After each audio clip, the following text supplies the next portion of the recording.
Good evening, everyone. Ads here with the Tuesday update. Alone tonight, partner in crime is absent from the stream, but instead of waiting around, let's have a look at the markets and see where we're at. So, without further ado, let's take a look at BTC, but without hesitation, I'm going to say hit the like button, tap the subscribe button if you can, and of course tick the bell to stay updated on what we do here at UTG. Every single like, every comment, and every visit to the website, of course, you can find those links down below, counts and helps a great deal. So thank you to all for being here, and of course to the newcomers, you can find us down below in the description. So anyway, BTC, where are we at? Where have we been? So if you've been paying attention in the Discord, I've been really looking at the 1 day exclusively for the last little while.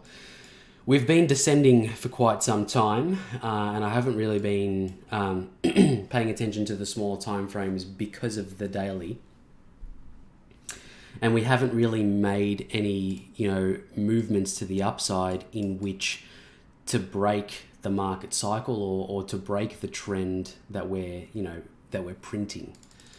So it was a matter of if we were going to move back up and seemingly test the previous high at 52. That didn't come to fruition last time, and we did retest and break through that level of demand at 40k.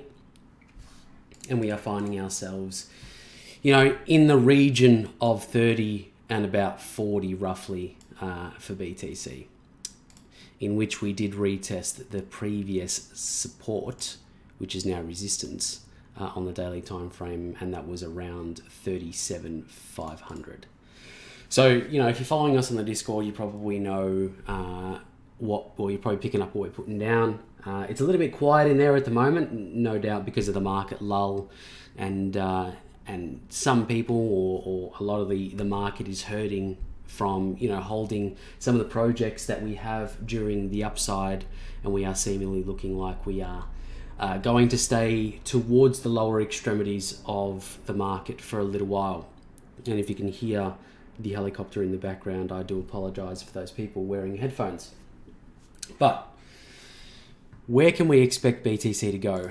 Well, the main things that I've been really looking towards or for these levels here, and I'm more referring to the volume down below, because it has been pretty dismal, but in saying that, it has been consistent across this whole region on a daily time frame from around late July to now, when we're just tapping on the shoulder of February.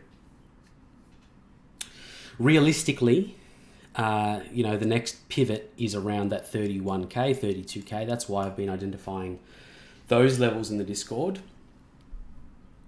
And, that's where I've drawn that level of demand so far. It comes to light in which we have been rejected at the 37.5, 38k mark thereabouts on the daily time frame with the previous candle, yesterday's candle. That we will more than likely revisit that 32k. Now, I've seen a lot of sentiment being flown around the Discord, of course, and more notably the wider scale like Twitter, Facebook, the internet in general, where we usually do chat about said items. And the general consensus at the moment is we're probably going to head further down towards that 20k mark, 25k, 24. You can see on the chart right now, I've got a zone marked out at around 24,500, let's say 24. That is a possibility, excuse me.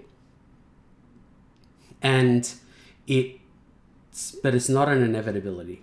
It's not something that we are exclusively looking towards, for a movement to that in that nature, because last time this happened, in the sense of last time we said we were heading lower, where we were at this point in time at around 6K, we were looking towards 3.5, 4K. We were looking back towards here. And that prospect never came, in the sense where we weren't going back to 3K and we weren't going back any further than that drop initially.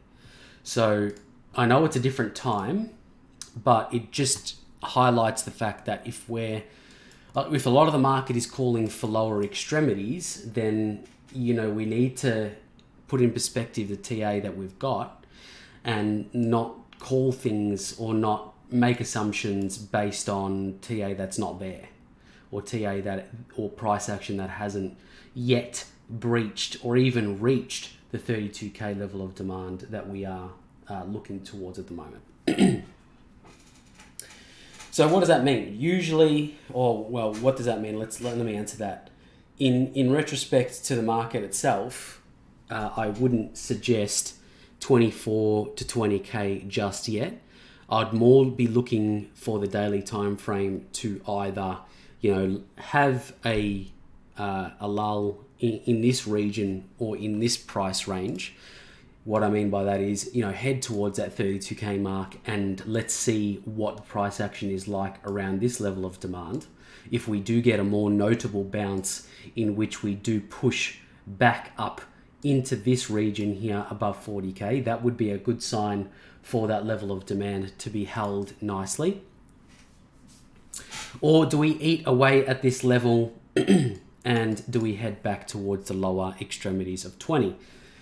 There's things that need to happen first. We need to test this level. We need to see what the volume is like and what the reaction is like off this point before we make an assumption, you know, of 20K, 24, 28.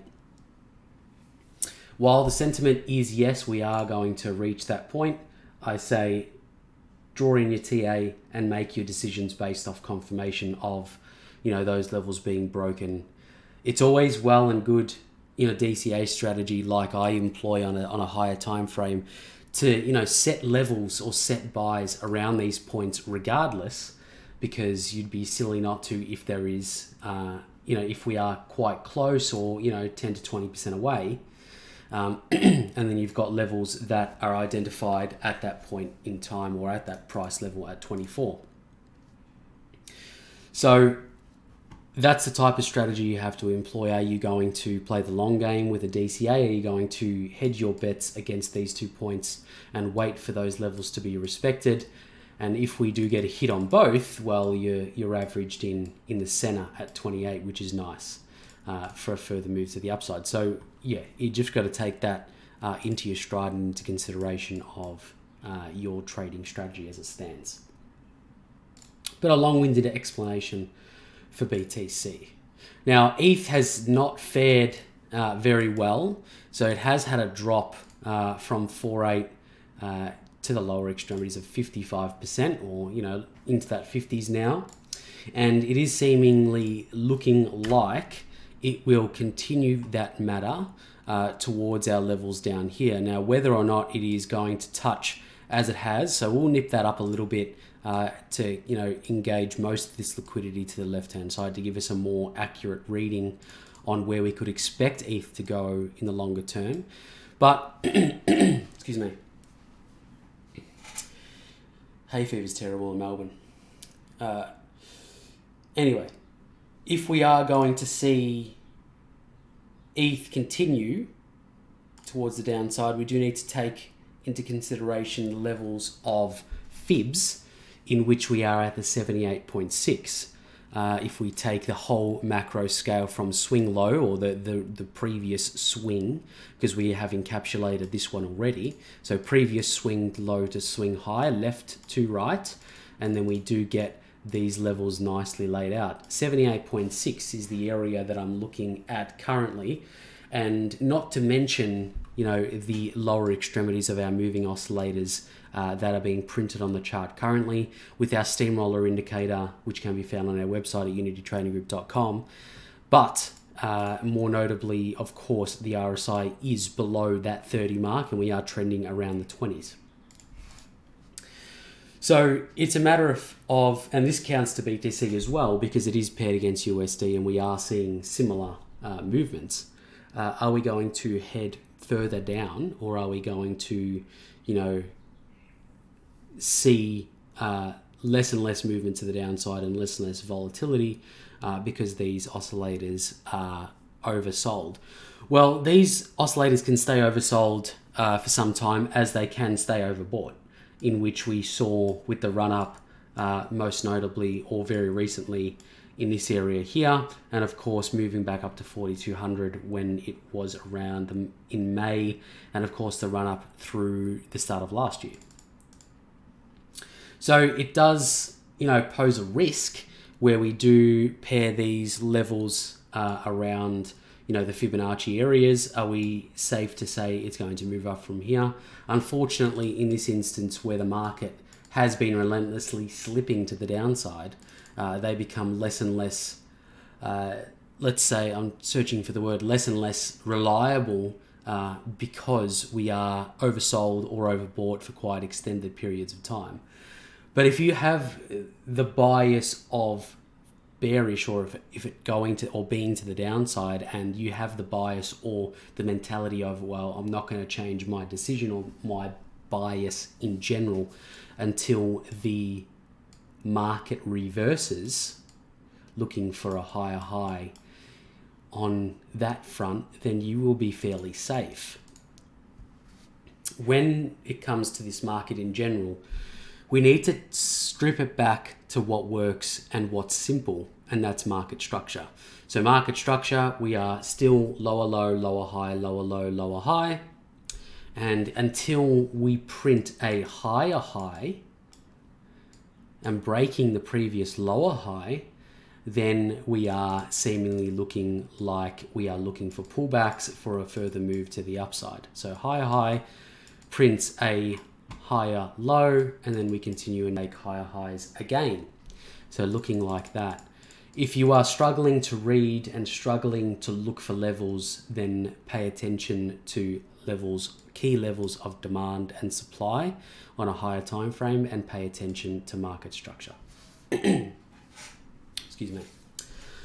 So that's the general gist of BTC USD, Ethereum USD, and I know my partner in crime, Ty, has been throwing out some altcoins here and there, but the general consensus of the market is stay away from that side of things because they have been slipping pretty hard, and you should be, narrowing your focus on the main players for an either longer term swing or position strategy, DCA or not, to position yourself. If we are to stay bearish for some time, we don't know if this year could be a bear market for the remainder.